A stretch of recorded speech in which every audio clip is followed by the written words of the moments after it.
Uma alegria, mais uma vez, né? Uma alegria poder participar do culto aqui. Eu vou começar a falar algo hoje sobre fé e vou terminar amanhã de manhã, no culto da manhã.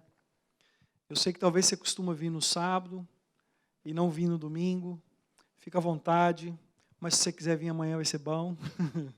Se você quiser estar aqui de novo vai ser bênção. Eu acredito naquilo que a minha esposa falou, né? Quanto mais a gente ouve a palavra de Deus, mais ela nos transforma. Quanto mais a gente ouve de Deus, mais nós somos abençoados.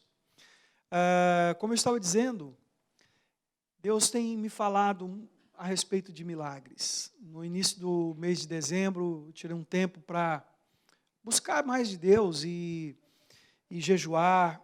Eu sempre faço isso no final do ano, para que Deus me diga o que Ele quer para o ano seguinte e também para fazer uma reflexão sobre o ano que está terminando, para saber se aonde eu errei, onde eu acertei, o que Deus quer que mude ou não. Às vezes a gente tem medo de mudança, mas quem tem medo de mudança não progride na vida, não avança, não é? E esse mês de dezembro, quando eu tirava um tempo para isso, Deus me dizia que iria fazer na minha vida e na vida dos irmãos, lá na igreja, nas igrejas que nós cobrimos, milagres. Milagres. Eu não sei se você precisa de um milagre. Eu não sei se você precisa de um milagre na sua vida e que tipo de milagre você precisa. Então, o Renato chegou aqui hoje nos dizendo que o menino dele está internado com uma pequena infecção no pâncreas. Então, se eu perguntasse o Renato hoje, Renato, que milagre você espera de Deus hoje? Com certeza ele diria sobre o filho dele, Pedro, né? Um milagre sobre o Pedro de cura, que essa infecção desaparecesse.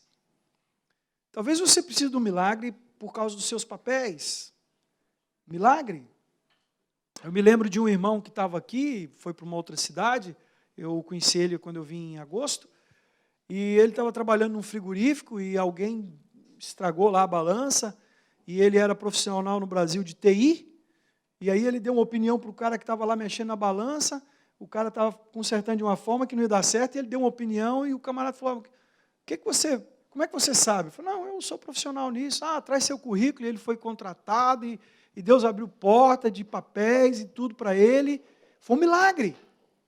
Um milagre. Então, talvez, aos nossos olhos, algumas coisas pareçam impossíveis. E você diga assim, eu preciso de um milagre. Não é? Às vezes é um milagre no casamento. Um casamento que está acabando, filhos, parentes, irmãos, às vezes está lá no Brasil, está em algum lugar, está fora dos caminhos do Senhor. Eu não sei que milagre você precisa, mas de uma coisa eu sei, qualquer que seja o milagre que você precisa, o que gera milagre é fé. O que gera milagre é fé. Então nós não podemos buscar milagres sem primeiro crescermos na fé, sem primeiro buscar a fé. Há uma passagem lá em Hebreus, capítulo 11, versículo 6, os meninos da Projeções ficam meio chateados comigo, porque eles falam assim, você pode me falar os versículos que você vai usar? E eu falo, depois vai vindo outros. Aí eles falam, mas você não falou esse? Me perdoa, amém? Hebreus 11, 6 diz assim, sem fé é impossível. Sem fé é impossível agradar a Deus. Diga comigo, sem fé é impossível. Sem fé é impossível qualquer coisa. Mas principalmente agradar a Deus. Eu sei que você quer agradar talvez seu pai, sua mãe, seu esposo, sua esposa, seus filhos, pessoas. A gente não quer estar mal com ninguém, mas muitas vezes a gente não consegue agradar todo mundo. Não é verdade, irmãos? Mas, irmãos, se tem alguém que nós nunca deveríamos desagradar, é Deus. Por mais que a gente queira agradar as pessoas, mas a Bíblia diz que mais importante é agradar a Deus. E para você agradar a Deus, eu e você precisamos de fé. Sem ela, nós nem podemos nos aproximar. Projeta de novo o versículo, por favor. O versículo diz assim, sem fé é impossível agradar a Deus, pois quem dele se aproxima precisa crer que Ele existe e que recompensa aqueles que o buscam. Preste atenção nesse versículo. Sem fé, você nunca vai agradar a Deus. Na sua força, no seu entendimento, no seu braço, do seu jeito, você não vai conseguir fazer aquilo que Deus espera. Então, primeiro você precisa de fé para agradar a Deus. Segundo, você não se chegará a Deus se você não crer, se você não tiver fé que Ele existe. Muitas pessoas vão na igreja, mas não têm fé. Muitas pessoas vêm num culto, carregam uma Bíblia, entregam dízimo e oferta, mas não têm fé. Tem pessoas que têm fé, aquela fé que dá salvação. E, meus irmãos, a fé que nós tivemos para receber Jesus como Senhor e Salvador é uma fé. Mas não é esta fé que gera milagres. Aquela fé nos fez receber a graça. Somos salvos pela graça mediante a fé. Gálatas diz isso. Amém? Somos salvos pela graça mediante a fé. Quer dizer, não é por obras, é por fé. E essa fé que te fez receber Jesus como Senhor e Salvador, a Bíblia diz que é o Espírito Santo que colocou dentro de você. Mas aquela fé que te leva para o céu não é a fé que gera os milagres. Se você olhar para a Bíblia, você vai ver nos evangelhos que as pessoas acompanhavam Jesus e cria que Ele salvava. Os discípulos de Jesus, os 12 que caminhavam com Ele.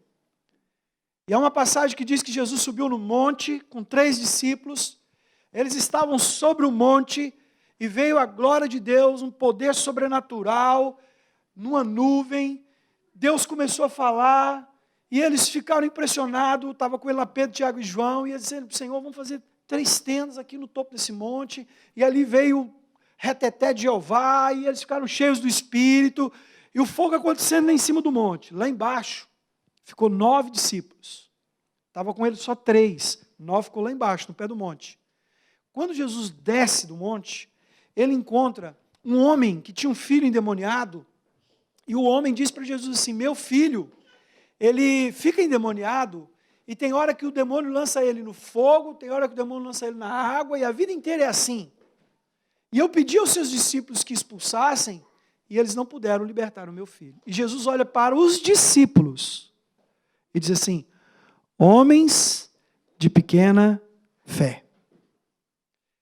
Jesus não estava falando da fé da salvação, ele estava falando exatamente da fé para operar milagres. O que Deus deseja fazer no meu coração e no seu coração é nos levar a subir níveis de fé para que os milagres que Ele tem para mim e para você aconteçam. Talvez você pense assim, eu acho que Deus não me ama. Eu preciso tanto de um milagre, mas ele não acontece.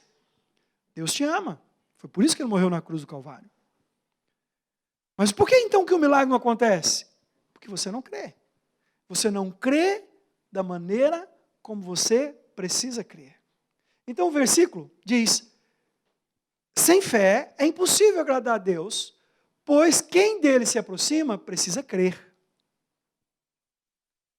A palavra precisar no original quer dizer necessidade, requisito básico. Você não vai vir à igreja e sentir a presença de Deus se você não tiver fé. Você não vai estar numa reunião de oração e ser cheio do Espírito Santo se você não tiver fé. Você não vai, no louvor, receber a unção, né? Agora mesmo estava tendo uma unção tremenda aqui, através dos meninos do louvor. Você não vai perceber esse ambiente se você não tiver fé. Você não vai se aproximar de Deus se a sua fé for uma fé rasa. For uma fé pequena. Quando aquela mulher chega perto de Jesus, a mulher do fluxo de sangue, e ela toca em Jesus, Jesus não precisa de orar com ela, Jesus não precisa de fazer nada por ela, só o fato dela tocar na roupa de Jesus, ela é curada de uma enfermidade de 12 anos, ela já tinha gastado tudo, ela já tinha perdido tudo, ela ia morrer, acabou a esperança, os médicos não puderam ajudá-la, ela não tinha mais o que fazer. Então quando ela toca em Jesus, ela é curada, e Jesus olha para ela e diz assim, filha, a tua fé te salvou.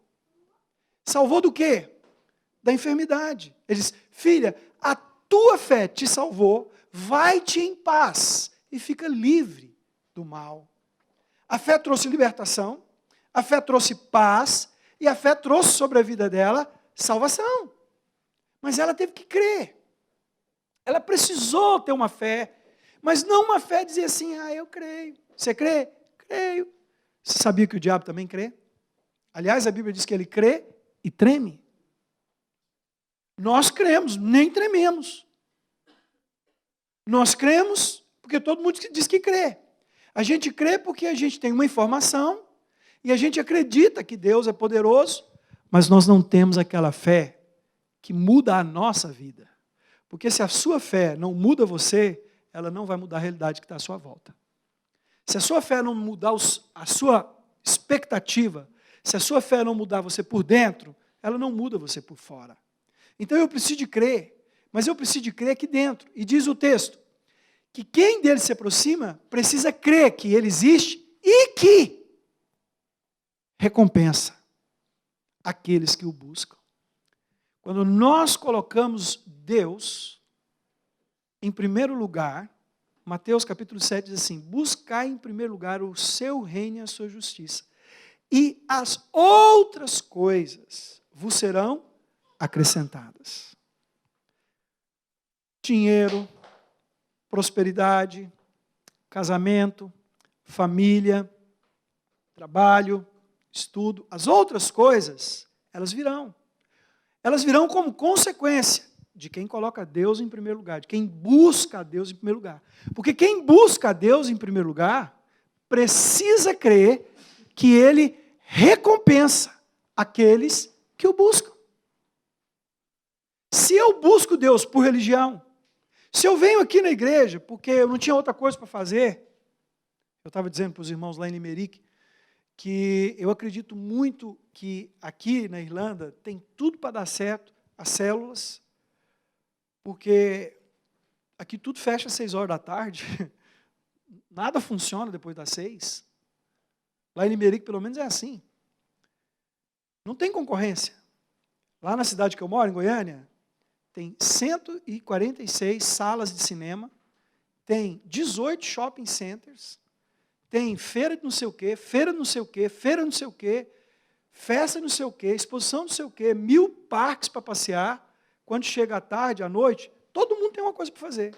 Para a pessoa ir numa célula e num programa é uma concorrência terrível. Aqui não. Aqui não tem o que fazer. Vai para casa. Só. Mas tudo bem, é bom ir para casa descansar. 1 dia, 2 dias, 3, depois enjoa. Então, as células, a família, a igreja, o estudo, aqui tem possibilidade de crescer muito. Aliás, Deus trouxe você para cá para te ensinar o que você não aprendeu no Brasil. A Irlanda vai ser na sua vida um seminário de Deus. Já está sendo, né? Deus vai usar a sua vida, seu tempo aqui, para trabalhar e formar o que Ele não fez lá. Esse final de semana, uma irmã me falou isso lá em Limerick. Ele disse, bispo, tudo que eu não aprendi no Brasil, em 2 finais de semana aqui eu aprendi com vocês. Eu fui em muitas conferências, pagava caro lá no Brasil, em 2 finais de semana eu aprendi mais aqui. Isso não é nós, é o lugar e é o tempo de Deus. Então você está aqui porque Deus tem um plano, amém? Mas, se você não crer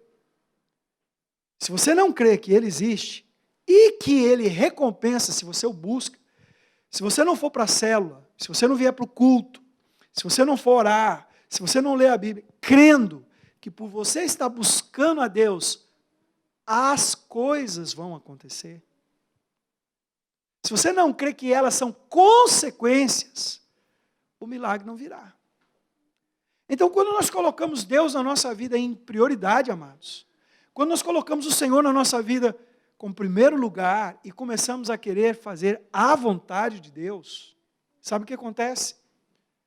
Todas as outras coisas nos são acrescentadas. Deus sabe.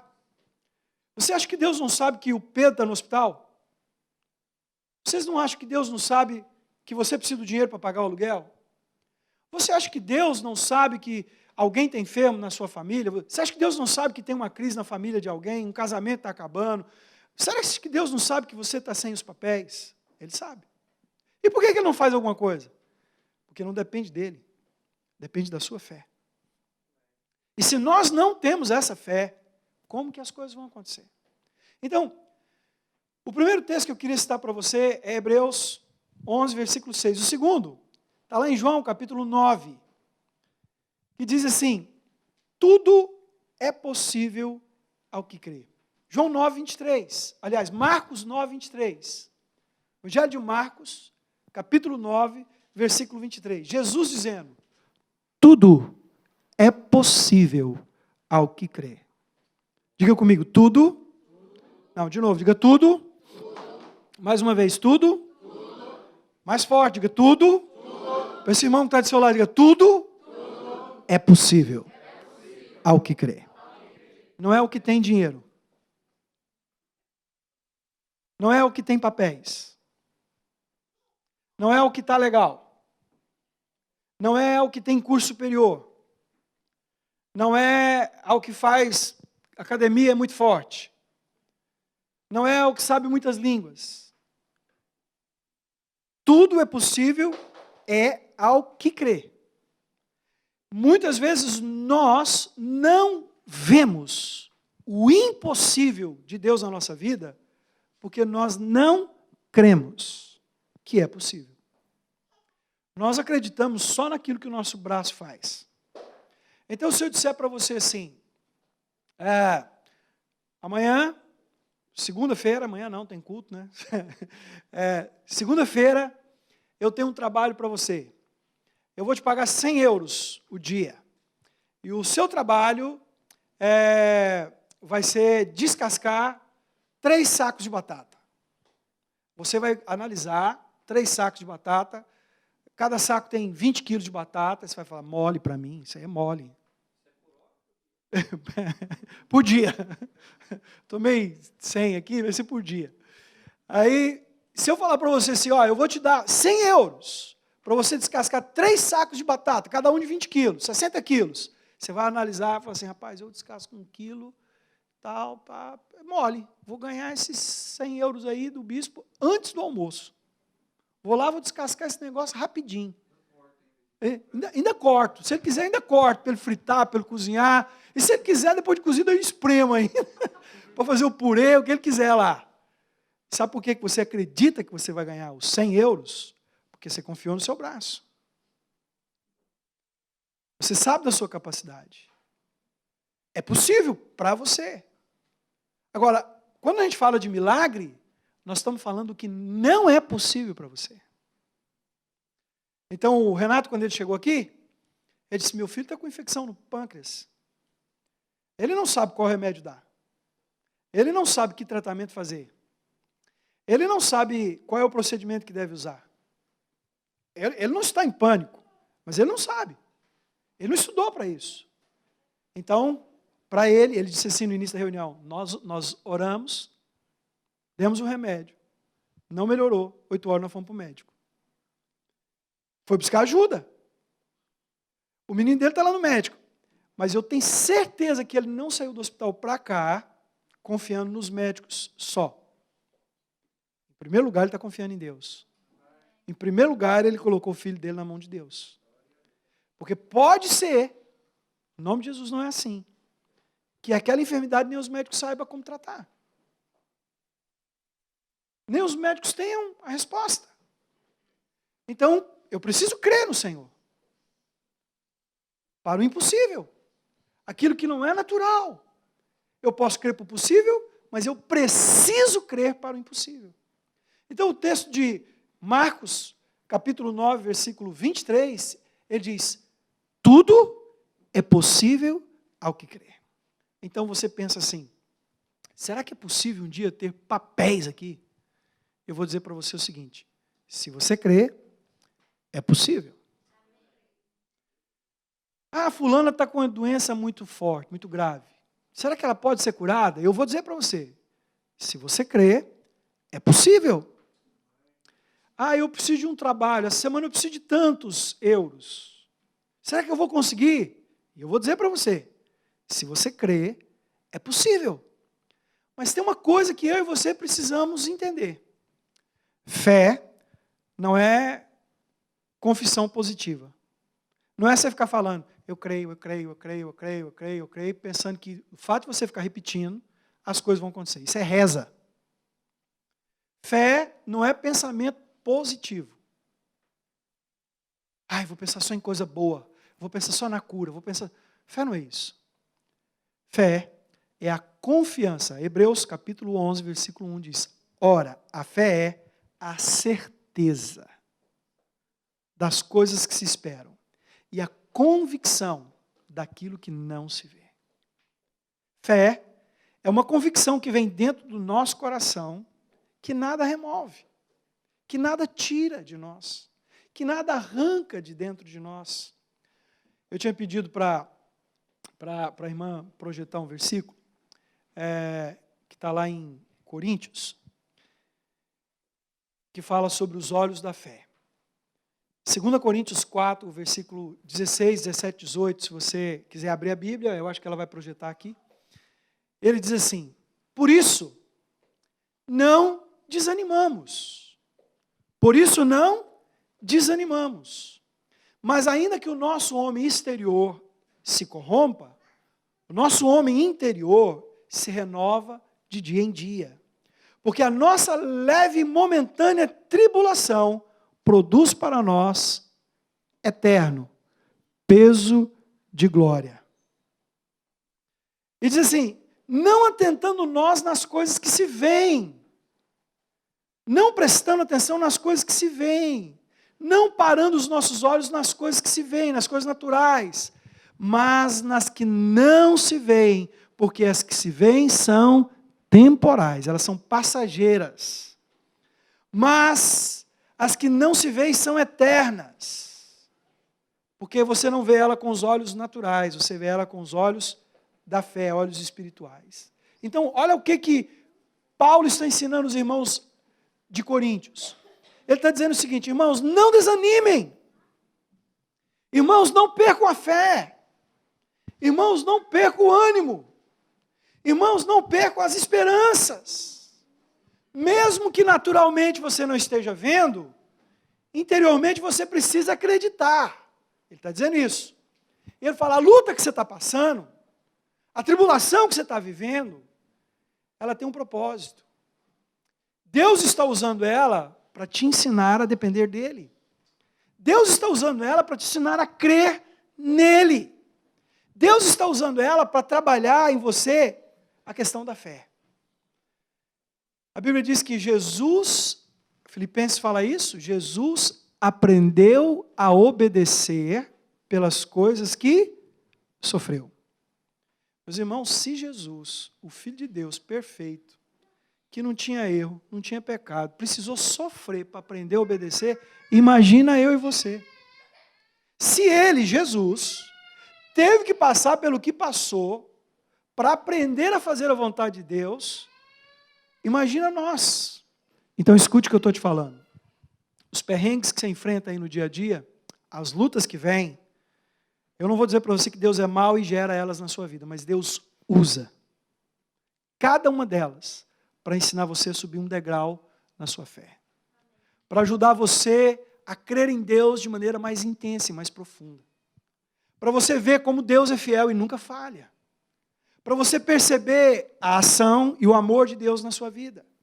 Para você saber que Deus nunca te desampara.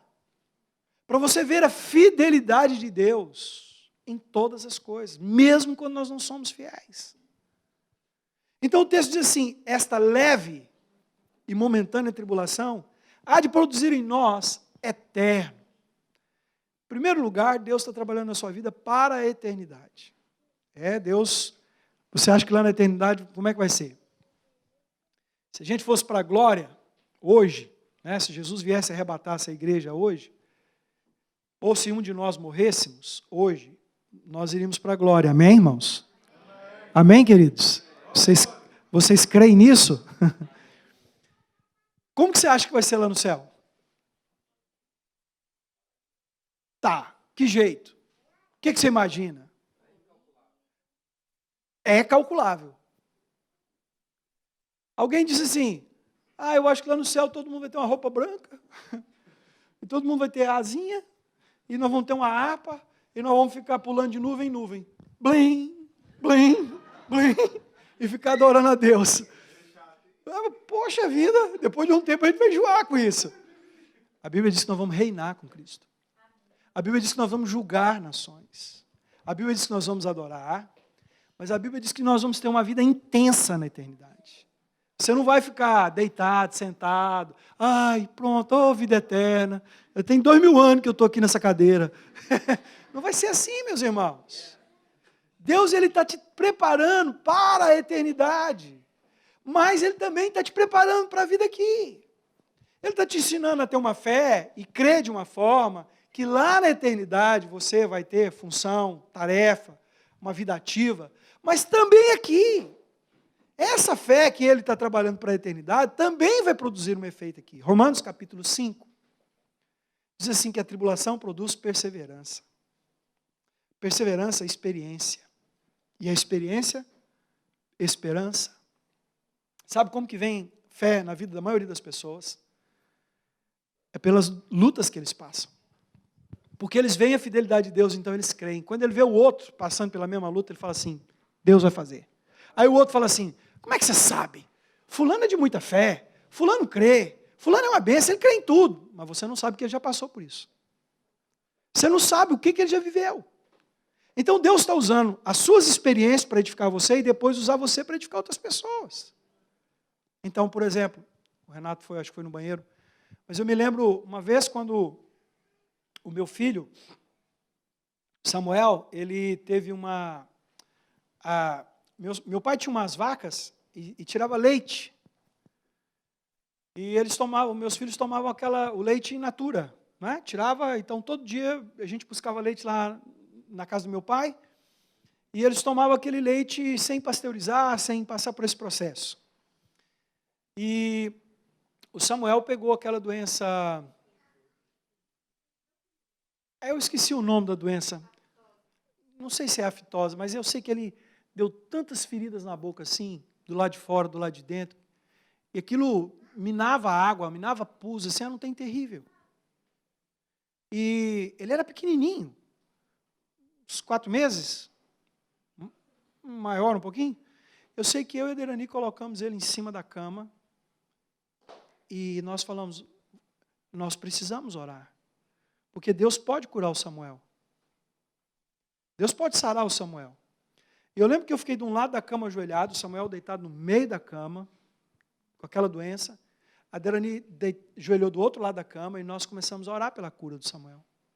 E nós começamos a orar pela cura do Samuel. E oramos, e oramos, e oramos.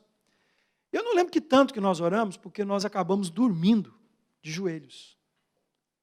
Mas quando nós acordamos, não lembro se foi de madrugada ou no outro dia, ali, de joelhos na cama, o Samuel não tinha mais feridas. Deus tinha tirado tudo. Então eu posso falar para o Renato, fica tranquilo, Deus vai curar seu filho. Mas por que você está falando isso, bispo? Porque eu vi ele curar o meu. A enfermidade não é a mesma, mas o Deus é. A enfermidade não é igual, mas o Deus é o mesmo. Então eu sei que Deus vai curar o filho dele, porque eu vi Deus curar o meu. Agora, por que eu posso falar para você que Deus cura? Porque eu passei por isso. Mas eu quero dizer para você que quando eu olhava para a boca dele toda cheia de ferida, ele não conseguia mamar, não conseguia comer. Eu ficava aflito. Eu era novo na fé. Eu tinha convertido tinha pouco tempo. Eu não sabia muito das coisas de Deus. Mas naquele dia eu criei. E eu exercitei a minha fé, como orando. Quando nós cremos, a primeira coisa que vem é a oração. Qual é a primeira atitude de alguém que crê? Ele ora. E quando um filho de Deus ora, coisas acontecem. Quantos aqui são filhos de Deus? Como é que você sabe que você é filho de Deus? Comprado pelo sangue de Jesus na cruz do Calvário. Muito bem. A Bíblia diz assim que existe uma mentira no mundo que fala que todo mundo é filho de Deus.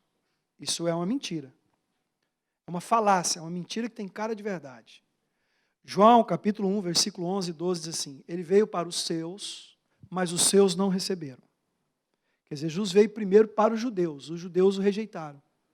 Então diz assim, ele veio para os seus, mas os seus não receberam. Pois todos quantos o receberam, deu-lhes o poder de serem feitos filhos de Deus, a saber, os que creem no seu nome. Sabe como que nós nos tornamos filhos de Deus? Quando nós cremos em Jesus como nosso único e suficiente Salvador. Como o irmão falou, através do sacrifício da cruz, nós cremos que Ele nos perdoou e nos comprou. Amém? Então, se você é filho de Deus, Marcos capítulo 3, a Bíblia diz que Jesus chega na beira do Jordão e o João Batista está batizando as pessoas. Então Jesus diz assim, eu vim para ser batizado. E o João Batista sabia quem era Jesus. Ele disse, mas eu não posso te batizar. Eu não sou digno nem de desatar as suas sandálias. E Jesus diz para ele assim, mas convém que seja assim. Então Jesus entra no Jordão e o João batiza ele. João Batista batiza ele. Quando ele é batizado e sai das águas, a Bíblia diz que Jesus ora. Versículo 23. E tendo orado Jesus, 3 coisas aconteceram. Diz assim, os céus se abriram, o Espírito se moveu e Deus falou. Nós cantamos essa música, que se abram os céus.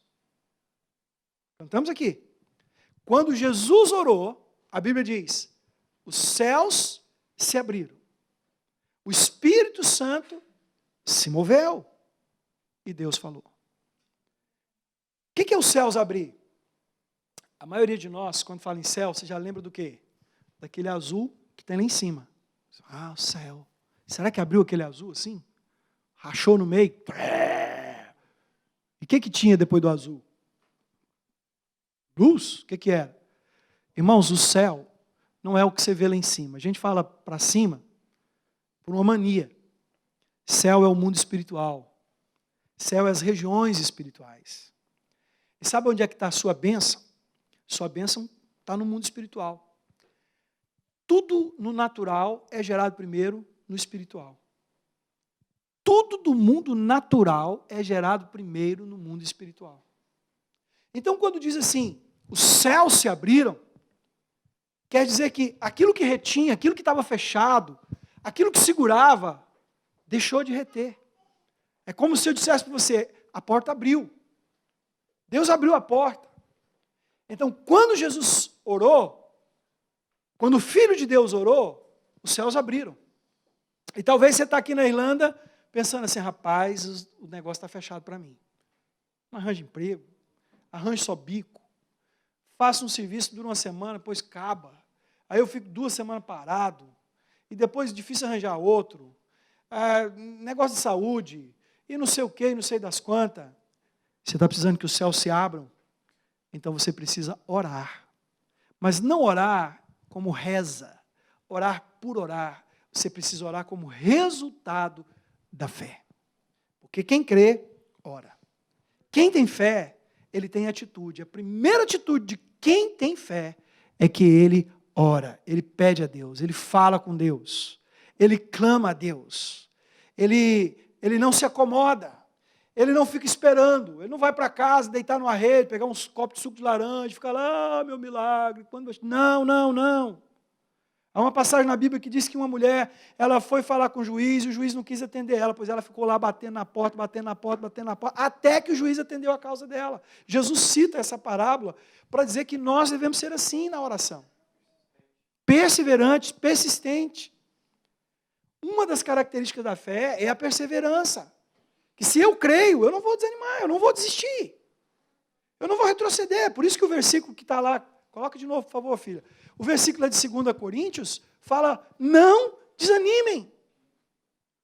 Primeira coisa, orem.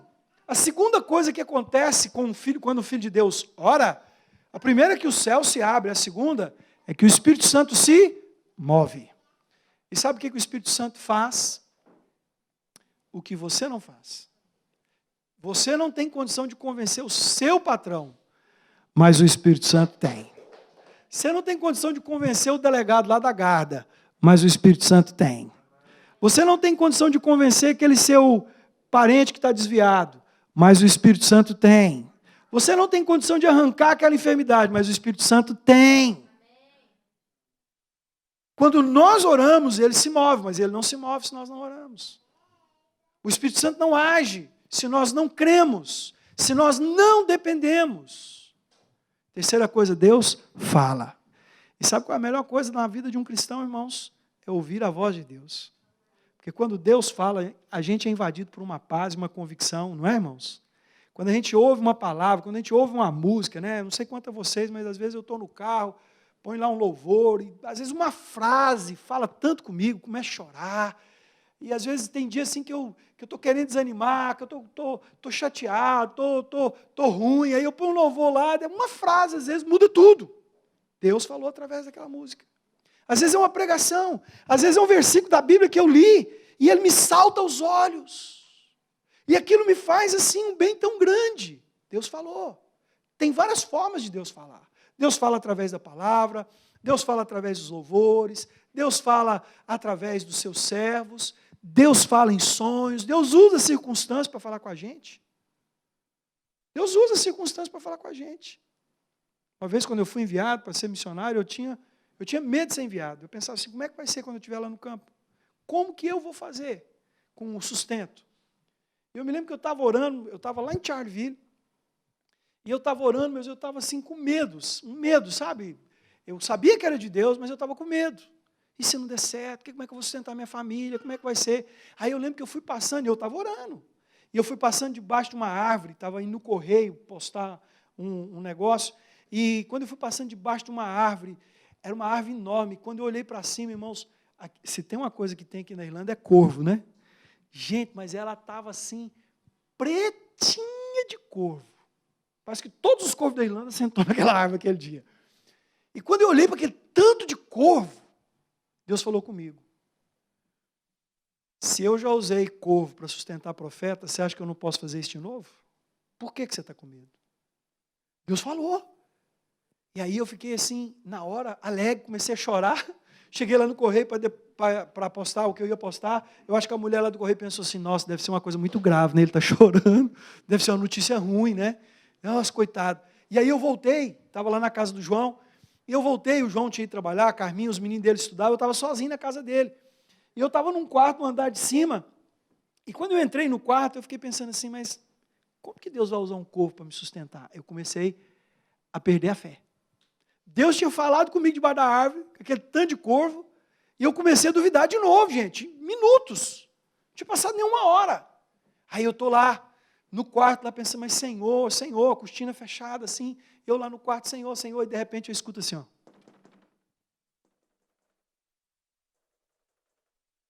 Eu falei, uai, quem está batendo?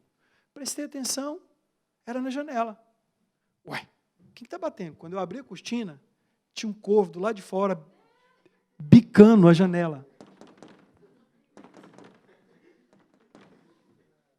Deus não precisou de falar nada, a circunstância falou comigo. Amém? Deus fala. E quando Deus fala, nós somos invadidos por paz, por convicção, por certeza. Mesmo que as coisas naturais ainda não aconteceu, não mudou, mas dentro de nós, o medo vai embora. Dentro de nós, a angústia, a ansiedade se vai, e a gente é tomado por um sentimento indescritível. Mas quando que Deus fala? Quando a gente ora. Quando a gente ora. Então, quando nós cremos, a oração, ela alimenta a nossa fé. Existem algumas coisas que fazem a nossa fé crescer. A Bíblia diz assim em Romanos, se eu não me engano, é o capítulo 10, versículo 17. Ora, a fé vem pelo ouvir, e ouvir a palavra de Deus. A fé vem pelo ouvir, mas a incredulidade também vem pelo ouvir, meus irmãos. Do mesmo jeito que a minha e a sua fé cresce quando nós ouvimos a palavra de Deus, quando nós ouvimos aquilo que não é a palavra de Deus, a incredulidade vem também. Uma irmã lá na igreja, outro dia estava me contando que ela leu lá em Malaquias capítulo 3, versículo 10, trazei todos os dízimos na casa do tesouro. Aí ela recebeu o salário dela, separou o dízimo. Falou, opa, a Bíblia está mandando, eu vou separar o dízimo. Aí ela separou o dízimo lá na casa dela. Botou lá no envelopinho dela. Isso foi, ela recebeu, acho que foi numa quarta-feira, numa quinta-feira, separou. Aí ela chegou na sala da casa dela, com o envelope do dízimo e a Bíblia, aí a pessoa falou, o que é isso? Eu falei, meu dízimo. Ela tinha lido a palavra e tinha se enchido de fé para entregar o dízimo. Ela pôs o dízimo dentro da Bíblia. Aí a pessoa que estava lá, que era uma vizinha, falou assim, Você vai sustentar pastor? Todo pastor é ladrão. Vagabundo. Deixa de ser boba. Deixa de não sei o quê. E a pessoa começou a falar aquilo. Sabe o que aconteceu com ela? Ela foi ficando tão mal. Ela abriu o envelope, pegou o dinheiro e pôs no bolso. Ela tinha tido fé para entregar o dízimo. Quando ela ouviu outra palavra, que não era a palavra de Deus, ela perdeu a fé. Do mesmo jeito que a sua fé cresce, ela diminui. Depende do que você ouve. Aquilo que você ouve governa a sua vida. Aquilo que você ouve governa a sua vida. Então hoje você está me ouvindo falar sobre fé. E é possível que você saia daqui pensando assim, eu preciso crer. Eu quero crer. Eu preciso crescer em fé. Mas é possível que lá na frente, alguém fale para você, deixa de ser bobo, rapaz. Você não levanta cedo e vai trabalhar não para você ver. Deixa de ser otário. Você fica caindo na conversa desse pastor. A sua fé, ó. E aí, cadê o milagre? Se não tem fé, cadê o milagre? Então eu estou te falando algo hoje que você precisa decidir por crer, mas você precisa continuar a crer, para que você não perca a sua fé. Você sabia que fé tem olhos? Por favor, irmã, põe esse versículo de novo para mim. Coríntios 4, 16, 18. Ele diz assim fixamos os olhos. Olha o que está escrito lá. Assim fixamos os olhos. Não naquilo que se vê. Os olhos da fé é que vai fazer você enxergar a fé. O que Deus falou para Abraão? Abraão, sai da sua tenda e olha as estrelas do céu. E assim será a sua descendência. E olha a areia, olhar, os olhos da fé. Sabe o que Jó, o Amado abriu o culto aqui falando de Jó. Sabe o que Jó diz lá em 42? Antes eu te conhecia de ouvir falar, agora os meus olhos te veem. Os olhos da fé. Deus quer nos levar a ver com os olhos da fé. Deus quer levar você a ver o sobrenatural.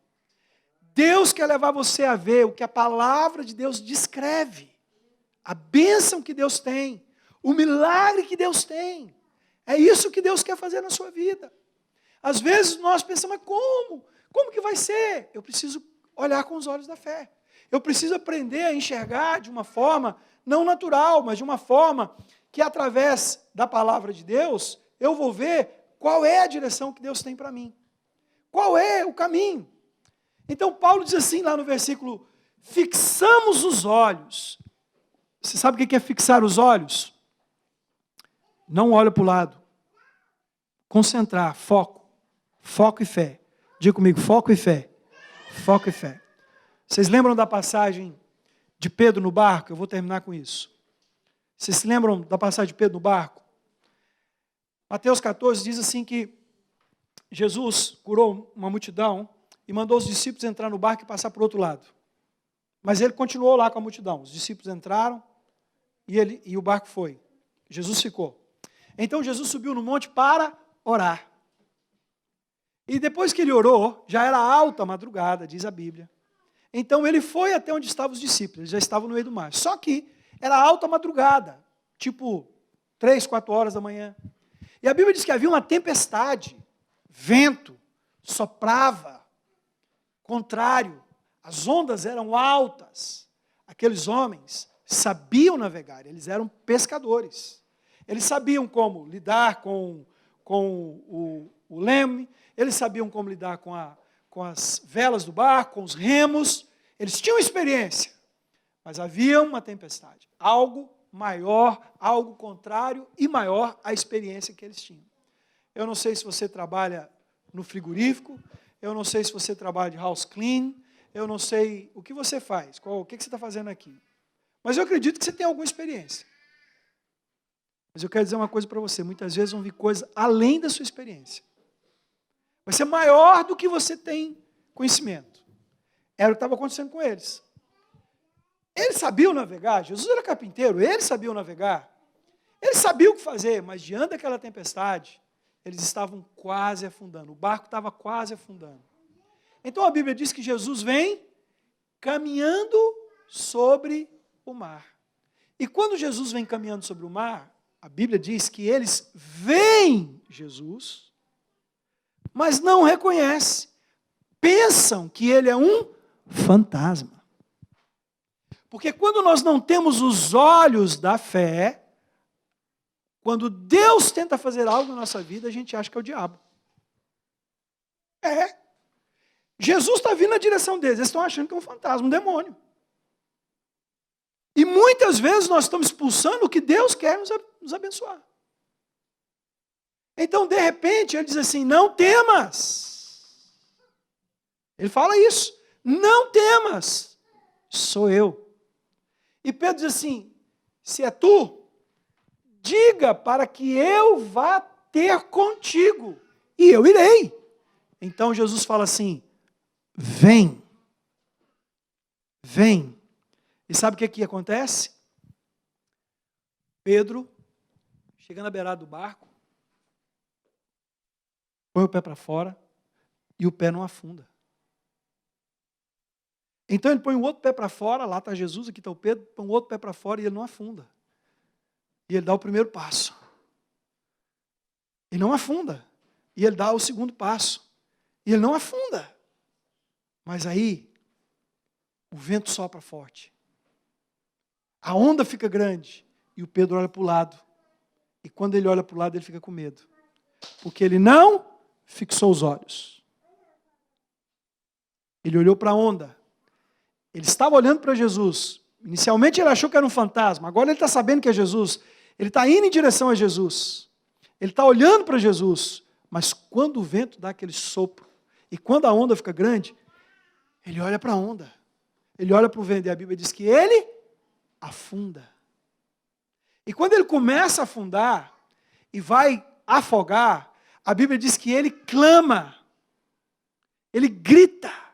Ele ora. Ele pede.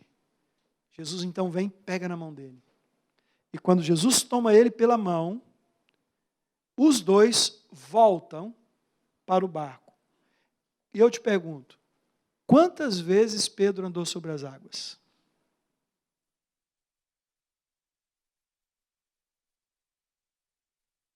Quantas vezes Pedro andou sobre as águas? 2 vezes. A primeira vez ele andou olhando para Jesus. A segunda, ele andou segurando nas mãos de Jesus. Sabe como que a nossa fé cresce? Quando cresce a nossa intimidade com Deus. Sabe quando que as coisas, os milagres, o sobrenatural de Deus vai aumentar na minha vida? Quando aumenta a minha intimidade com Deus. Quando eu busco Deus, não para constar, não por desencargo de consciência, não por religião, mas eu busco querendo vê-lo face a face. Preste atenção, quando ele sai do barco, ele está andando porque ele está vendo Jesus, os olhos da fé.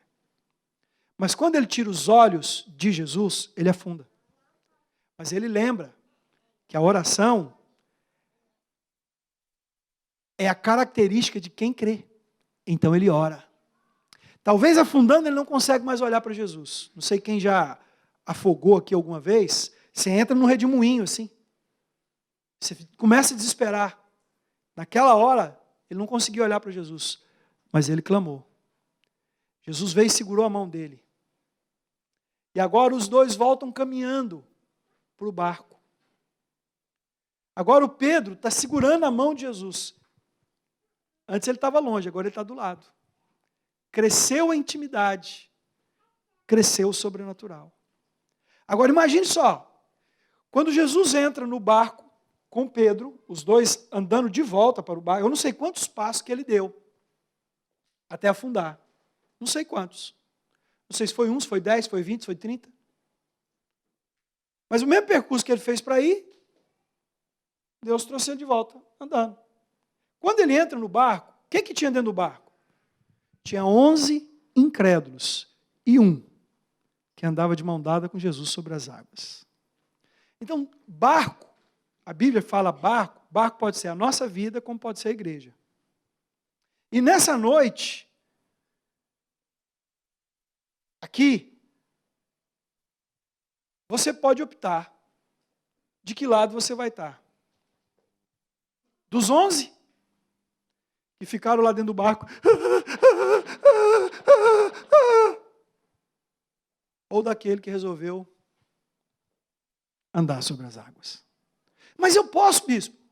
Se você crer, se você olhar para Jesus, se você decidir se tornar mais íntimo de Jesus, você vai ver o milagre. Não é eu que faço milagre, é Deus. Não é para mim que você tem que olhar, é para Ele. Então, qual é a sua decisão? Você quer ficar no barco com um monte de incrédulos? As igrejas estão assim de gente que fala que crê, mas não crê nada. Só fala. Quer que os outros orem, quer que os outros intercedam, quer que os outros busquem. Eles vão no culto que tem um pregador lá hoje que vai fazer milagres, tem um pregador lá hoje que vai curar, tem um pregador lá hoje que vai orar, o povo vai ficar rico. Aí eles vão lá por causa da fé do outro. Muita gente assim nas igrejas. Mas tem aqueles como Pedro. Senhor, se eu falar para mim, é para mim. Deus quer mudar a sua história. Deus quer mudar a sua história. Deus quer levar você a experimentar o sobrenatural dele na sua vida. Mas você precisa decidir se você quer ou se você não quer. Amém?